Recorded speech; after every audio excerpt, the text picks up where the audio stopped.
खबर उत्तर प्रदेश लखनऊ से। उत्तर प्रदेश के मुख्यमंत्री योगी आदित्यनाथ ने कहा, कुछ कथित लेखकों और कलाकारों ने जिस प्रकार से अब भारत विरोधी स्वर मिलाना शुरू किए हैं वो बीजेपी के नहीं भारत विरोधी हैं। दुर्भाग्य से उस स्वर से शाहरुख खान जैसे लोग के भी स्वर मिले हैं। ये पहली बार नहीं हो रहा। इस प्रकार की हरकतें उनके द्वारा हुई हैं। शाहरुख खान को इस बात को याद रखना चाहिए कि अगर इस देश का बहुसंख्यक समाज उनकी फिल्मों के बहिष्कार कर देगा तो एक आम मुसलमानों की तरह उनको भी सड़क पर भटकना पड़ेगा। मुद्दों पर, तत्वों पर बात होनी चाहिए। भारत की छवि को खराब करने का जो अंतर्राष्ट्रीय साजिश हो रही है उस साजिश से सबको बचना चाहिए। और अगर कोई इस प्रकार की साजिश किसी व्यक्ति और किसी पार्टी को निशाना बनाने के लिए कोई बहुसंख्यक समाज को बदनाम करने में शामिल है तो उसकी निंदा होनी चाहिए, उसका बहिष्कार होना चाहिए। आगे उन्होंने कहा, बाखूबी जाएं लोग, हम भी इसका स्वागत करेंगे। कम से कम भारत को बदनाम करने वाले लोग अपनी वास्तविकता और अपनी औकात को भी समझेंगे। एक बार जामा मस्जिद के इमाम ने पाकिस्तान जाकर देखा था, तब कुत्तों के तरह दुत्कारे गए थे।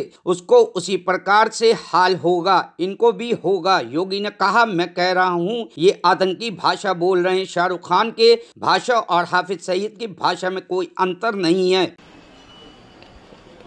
कुछ कथित लेखकों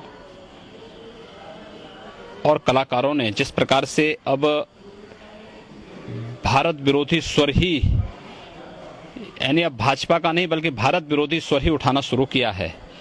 दुर्भाग्य से उस स्वर के साथ शाहरुख खान जैसे लोगों के भी स्वर मिले हैं। और ये पहली बार नहीं हो रहा है, इससे पहले भी इस प्रकार की हरकतें उनके द्वारा हुई हैं।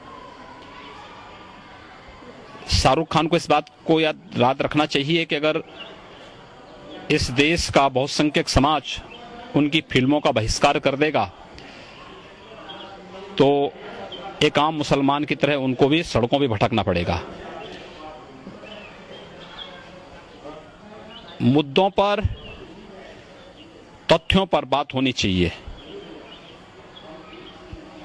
भारत की अंतर्राष्ट्रीय छवि को खराब करने की जो अंतर्राष्ट्रीय साजिशें हो रही हैं उस साजिश से सबको बचना चाहिए। और अगर कोई इस प्रकार की साजिश किसी व्यक्ति या किसी पार्टी को निशाना बनाने के लिए पूरे देश को या बहुसंख्यक समाज को, दुनिया का सबसे सहिष्णु समाज को, ये तो हिंदू समाज है, उस हिंदू समाज को बदनाम करने के लिए कोई इस प्रकार के षड्यंत्रों में शामिल है तो उसकी सामूहिक निंदा होनी चाहिए, उसका सामूहिक बहिष्कार भी होना चाहिए। पाक आतंकी और मुंबई ब्लास्ट का मुख्य आरोपी है हाफिज सईद ने जो है कहा है कि अगर ऐसे लोग शाहरुख खान हो या फिर जो साहित्यकार हैं वो लोग अगर असुरक्षित महसूस कर रहे हैं भारत में तो वो पाकिस्तान आ सकते हैं। निमंत्रण दो, बखूबी जाएं लोग।